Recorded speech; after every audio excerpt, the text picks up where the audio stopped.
Hi hello good evening. ரொம்ப நாளாக இந்த பிளானர் செட்டப் பற்றியே பேசிகிட்டு இருக்கோமே தவிர இதை எப்படி நம்ம ஃபில் பண்ண போகிறோன்றது நம்ம இன்னும் டிஸ்கஸ் பண்ணலை. ஸோ இன்றைக்கி உங்களுக்கு வந்து ஒரு குவிக் அண்ட் ஈஸி இன்ஸ்ட்ரக்ஷன்ஸ் எப்படி வந்து இந்த வீக்லி பிளானிங்கை நம்ம ஃபில் பண்ண போகிறோம் அப்படின்னு சொல்லிட்டு. இது என்னுடைய மே மந்த்துடைய செட்டப். ஆல்ரெடி நான் வீக் 1, 2, 3க்கு ஃபில் பண்ண ஆரம்பிச்சிட்டேன். So 4 was free. அதனால் உங்களுக்கு இதை ரெஃபரன்ஸாக வச்சு இன்றைக்கி நான் காட்டுறேன். மே மந்த்துடைய கம்ப்ளீட் செட்டப் நான் இதுக்கு முன்னாடி போஸ்ட் பண்ணியிருக்கேன். நீங்கள் பார்க்கணுன்னா நான் டிஸ்கிரிப்ஷனில் லிங்க் கொடுக்குறேன், விசிட் பண்ணுங்கள். ஸோ இது வீக்லி லே அவுட். நமக்கு மந்த்லி கேலண்டர் இங்கே இருக்குது. இது வந்து வீக் 4 ஆஃப் மே. இந்த எனக்கு வந்து இப்போது இதில் 6 ஒர்க்கிங் டேஸ் இருக்குது. நெக்ஸ்ட் வீக்கும் நான் என்ன டாஸ்க் இருக்க போதோ அதை நான் இங்கே வந்து ஜாட் டவுன் பண்ண போகிறேன். ரைட், இப்போ நான் இந்த லிஸ்ட்டெல்லாம் பில்ட் பண்ணணும். அது எப்படி பண்ணலான்றது பார்க்கலாம். இது ஒர்க் பிளானர் அப்படின்றதுனால நான் இந்த பிளானிங் வந்து ஒர்க்குக்கு மட்டும்தான் நான் சொல்கிறேன். பட் நீங்கள் பர்சனல் பிளானிங்கையும் இந்த பிளானரோட சேர்க்குறதுனாலும் தாராளமாக பண்ணலாம். ஒர்க்கில் பார்த்திங்கன்னா நமக்கு டிஃப்ரெண்ட் சோர்ஸஸ் மூலமாக நமக்கு டாஸ்க் அசைன் ஆகும். அது எப்படின்னு பார்க்கலாம். இப்போ நம்ம யூஸ்வலி ஒர்க் பிளேஸில் நமக்கு ஒரு இமெயில் இருக்கும். அண்ட் நம்ம மற்ற பிளாட்ஃபார்ம்ஸும் யூஸ் பண்ணுவோம். எங்களோட ஒர்க் பிளேஸில் நாங்கள் அவுட்லுக் அண்ட் டீம்ஸ் நிறையவே யூஸ் பண்ணுவோம். நிறைய டாஸ்க் வந்து எங்களுக்கு இமெயில்லையும் கம்யூனிகேஷன் வரும். டீம்ஸ்லேயும் வந்து எங்களுக்கு குரூப் சாட்ஸ்லேயோ இல்லை இண்டிவிஜுவல் சாட்ஸ்லேயோ எங்களுக்கு இன்ஃபர்மேஷன் வரும். ஸோ இமெயில் அண்ட் அதர் பிளாட்ஃபார்ம்ஸ்லேருந்து நம்ம எந்த டேட்டுக்கு என்ன டாஸ்க் அசைன் ஆகிருக்குன்றது நம்ம வந்து நோட் பண்ணிக்கலாம். நெக்ஸ்ட் வீக் அப்படின்றது வந்து சப்போஸ் இந்த கம்யூனிகேஷனில் இந்த வீக் கவர் ஆகாமல் நெக்ஸ்ட் வீக் கவர் ஆகுது அப்படின்னா we can jot it down here. So next week date போட்டு என்ன டாஸ்க் அப்படின்றது நம்ம ஜாட் டவுன் பண்ணிக்கலாம். ஸோ ஃபஸ்ட்டு ப்ரைமரி சோர்ஸ் நமக்கு வந்து இமெயிலேருந்து தான் வரும். ரைட், அடுத்து வந்து பார்த்திங்கன்னா சம்டைம்ஸ் நமக்கு வந்து நம்மளுடைய டீம் லீட்ஸாக இருக்கலாம், இல்லை நம்ம கலீக்ஸாக இருக்கலாம். ஒரு குவிக் கம்யூனிகேஷனுக்காக வந்து அதை வந்து வாட்ஸ்அப்பாக அனுப்புறதுக்கு நிறைய சான்ஸ் இருக்குது.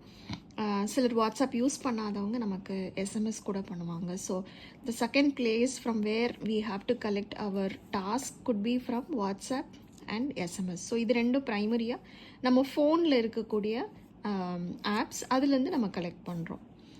த third place from where we have to collect is, இப்போ நம்ம ஒரு டீம் லீடு வந்து நமக்கு மீட்டிங் நடத்துகிறாங்க அப்படின்னா அவங்க நிறையா விஷயங்களை வந்து அவங்க லீட்ஸ்லேருந்து வாங்கிட்டு வந்திருப்பாங்க. ஸோ எங்கள் சிஸ்டம் எப்படின்னா ஒரு ஒரு ஆர்கனைசேஷன் லீட் கிட்டேருந்து டீம் லீட்ஸ்க்கு வரும். டீம் லீட்ஸ்லேருந்து நாங்கள் டீம் மெம்பர்ஸ்க்கு அதை ஷேர் பண்ணுவோம். ஸோ அந்த மாதிரி வந்து ஒவ்வொரு மீட்டிங்லேயும் சொல்கிற டாஸ்க்கு அண்ட் டேட்ஸ் வந்து நாங்கள் நோட் பண்ணிக்குவோம். நான் சொல்லியிருந்தேன் இல்லையா போன தடவை நான் மீட்டிங் நோட்ஸ் எடுக்கும்போது வந்து இந்த மாதிரி ஸ்டிக்கி நோட்ஸ் போட்டு வச்சுட்டு இம்பார்ட்டன்ட் டேட்ஸ் அவங்க சொல்ல எழுதிட்டு வந்துட்டு அப்புறமா நான் பிளானருக்கு ட்ரான்ஸ்ஃபர் பண்ணிக்குவேன்.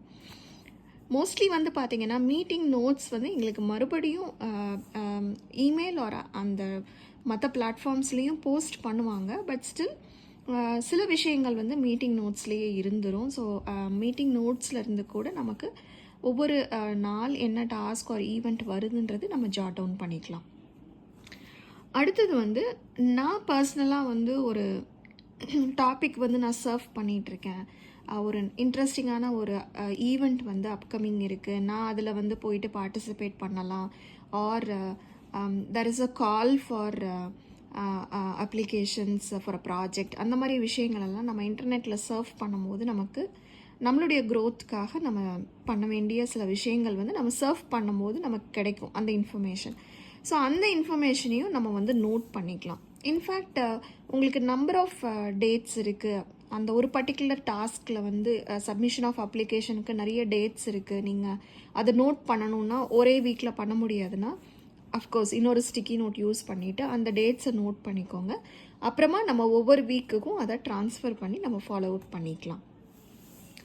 அடுத்தது வந்து மற்ற ஆப்ஸ் என்ன இருக்குன்றது பார்க்கணும். ஃபார் எக்ஸாம்பிள் வந்து என்னுடைய பசங்களுக்கு அவங்க ஸ்கூலில் வந்து ஒரு ஆப் கொடுத்துருக்காங்க. ஸோ என்னோடய ஃபோனில் அந்த ஆப் இருக்குது. டைம் டு டைம் எனக்கு அதில் நோட்டிஃபிகேஷன்ஸ் வரும். ஸோ நான் என்னுடைய பர்சனல் ஒர்க்கும் இதோட இன்டெகிரேட் பண்ணணும் அப்படின்னா நான் பண்ணிக்கலாம். இன்னொரு யூஸ் வந்து பார்த்திங்கன்னா இப்போ நம்ம கிரெடிட் கார்டு பேமெண்ட் பண்ணுறது, பேங்க் ஆப்ஸ் நிறைய வந்து வச்சுருப்போம். கூகுள் பே, இந்த மாதிரி நிறைய ஆப்ஸ் வச்சுருப்போம். அதில் வந்து சம்டைம்ஸ் நமக்கு ரிமைண்டர்ஸ் வரும் பே பண்ண சொல்லிட்டு. ஸோ அதுவும் நீங்கள் இங்கே இன்டகிரேட் பண்ணணுன்னா நீங்கள் தாராளமாக பண்ணிக்கலாம். ஸோ மற்ற ஆப்லேருந்து வர நோட்டிஃபிகேஷன்ஸையும் நம்ம இங்கே கேப்சர் பண்ணிக்கலாம். இன்னொரு முக்கியமான பிளேஸ் எங்கேருந்து நமக்கு இந்த டாஸ்க் லிஸ்ட் பில்ட் பண்ணலான்னு பார்த்தீங்கன்னா, ப்ரீவியஸ் வீக்கில் வந்து நெக்ஸ்ட் வீக்குன்னு ஒரு செக்ஷன் போட்டிருப்போம் இல்லையா, இதுக்கு முந்தின வீக். அதில் நீங்கள் மென்ஷன் பண்ணியிருப்பீங்க அடுத்த வீக் என்னென்ன ஆக்டிவிட்டீஸ் பண்ணணும்னு நம்ம ப்ரீவியஸ் வீக்கே ஜாட் டவுன் பண்ணியிருப்போம். ஸோ அந்த நெக்ஸ்ட் வீக் செஷனை வந்து ரெஃபர் பண்ணிவிட்டு இந்த வீக் நம்ம செய்ய வேண்டிய டாஸ்க்கை வந்து நம்ம ஜாட் டவுன் பண்ணிக்கலாம். ஸோ இது வந்து ஒரு ரெகுலர் டாஸ்க் லிஸ்ட், ஒரு ரெகுலர் ஃபாலோ அப் ஆக்டிவிட்டிக்கு வந்து இந்த மாதிரி ஒரு டேட்டா கேப்சர் வந்து நமக்கு யூஸ்ஃபுல்லாக இருக்கும். நீங்கள் உங்களுடைய யூஸ்க்கு வந்து நீங்கள் இதை வந்து மாற்றிக்கலாம். ஃபார் எக்ஸாம்பிள், நீங்கள் வேறு உங்களுக்கு சோர்ஸஸில் இருந்தும் நீங்கள் வந்து டேட்ஸ் கேப்சர் பண்ணணும். இன்ஃபேக்ட் உங்களுக்கு போஸ்ட் ஆர் கொரியரில் கூட சில இன்ஃபர்மேஷன் வரலாம். நீங்கள் it could be a personal thing, அது வந்து நீங்கள் இங்கே கேப்சர் பண்ணி வைக்கலாம். வாட்ஸ்அப்லேயே பார்த்தீங்கன்னா நிறையா ரிமைண்டர்ஸ் நமக்கு வரும். ஃபார் எக்ஸாம்பிள் 2 வீலர் சர்வீஸாக இருக்கட்டும், அந்த மாதிரி விஷயங்களை வந்து நீங்கள் உங்கள் பர்சனல் பிளானிங்கையும் நீங்கள் இதுக்குள்ளே இன்க்ளூட் பண்ணிக்கலாம்.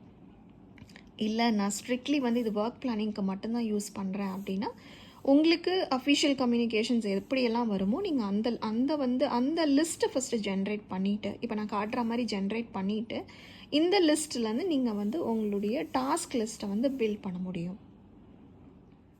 இது வெறும் ஸ்டார்டிங் தான்.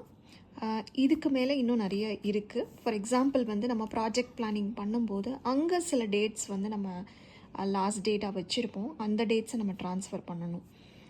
There is also a list called a recurring task, reoccurring task. So every week அந்த task நான் செய்யணும், or every day நான் அது செய்யணும், every month நான் பண்ணணும், every 6 months நான் பண்ணணும், every year நான் பண்ணணும். அந்த மாதிரி வந்து நம்ம டாஸ்க் லிஸ்ட் க்ரியேட் பண்ணலாம். அது இன்னொரு நாள் நான் உங்களுக்கு அந்த லிஸ்ட் நான் காட்டுறேன். ஸோ அந்த லிஸ்ட்டில் வந்து மே 4th வீக்கில் நான் இது செய்யணுன்றதை எங்கேயாவது மார்க் பண்ணி வச்சுருந்தேன் அப்படின்னா, அந்த லிஸ்ட்லேருந்து கூட நான் வந்து டாஸ்க்கை இங்கே ரிட்ரீவ் பண்ணிவிட்டு இங்கே எந்த டேட்டில் நான் அதை செய்யணும்னு நினைக்கிறேனோ அங்கே வந்து நான் லிஸ்ட் பண்ணி வச்சுக்கலாம். So these are some places from where we can retrieve our task. உங்கள் ஒர்க்குக்கு உங்களுடைய நீங்கள் என்ன மாதிரி ஆப்ஸ் யூஸ் பண்ணுறீங்க, எந்த மாதிரி கம்யூனிகேஷன்ஸ் உங்களுக்கு என்ன மோடில் வரும் அப்படின்றத ஃபஸ்ட்டு லிஸ்ட்டு பண்ணிவிட்டு அதுக்கப்புறம் உங்களோட டாஸ்க் லிஸ்ட்டை வந்து நீங்கள் பில்ட் பண்ணுங்கள். இந்த செக்லிஸ்ட் நீங்கள் எப்போயுமே வச்சுட்டிங்கன்னா நீங்கள் எங்கேருந்துமே ரிட்ரீவ் பண்ண வேண்டிய மெசேஜஸ் வந்து மிஸ் பண்ணிட மாட்டீங்க. ஃபார் எக்ஸாம்பிள், நீங்கள் இமெயில் அண்ட் அதர் பிளாட்ஃபார்ம்ஸ் பார்த்துருப்பீங்க, பட் மீட்டிங் நோட்ஸ் செக் பண்ணாமல் விட்டுருப்பீங்க. ஸோ இது ஒரு டாஸ்க் ஒரு செக்லிஸ்ட்டாக நீங்கள் வச்சுட்டு நீங்கள் ஒவ்வொரு தடவையும் உங்களுடைய வீக்கை பில்ட் பண்ணும்போது நீங்கள் இந்த மாதிரி இதுலேருந்து நம்ம ரிட்ரீவ் பண்ணிட்டோமா, இதுலேருந்து டேட்டா எடுத்துட்டோமான்னு நீங்கள் வந்து செல்ஃப் செக் பண்ணுறதுக்கு இந்த மாதிரி ஒரு லிஸ்ட் வந்து க்ரியேட் பண்ணிக்கோங்க. அண்ட் எவ்ரி வீக் இது ஸ்டிக்கி நோட்டில் இருக்கிறதுனால you can easily transfer it to the next week. So next week நான் பில்ட் பண்ணும்போது வந்து I can take it to the next week and see இதுலேருந்துலாம் நான் டாஸ்க் ரிட்ரீவ் பண்ணிட்டேனா அப்படின்றத நான் பார்க்க முடியும். So this is how planning starts. உங்களுக்கு ஏதாவது இதில் டவுட்ஸ் இருந்தது அப்படின்னா please post it in the comments. நான் சீக்கிரமாகவே வந்து அடுத்த ஸ்டேஜ் ஆஃப் பிளானிங் எப்படி பண்ண போகிறோன்றதை நான் ஷேர் பண்ண போகிறேன். Of course project planning and recurring டாஸ்க்ஸும் நம்ம பேச போகிறோம். தேங்க்யூ ஃபார் வாட்சிங். Have a nice evening.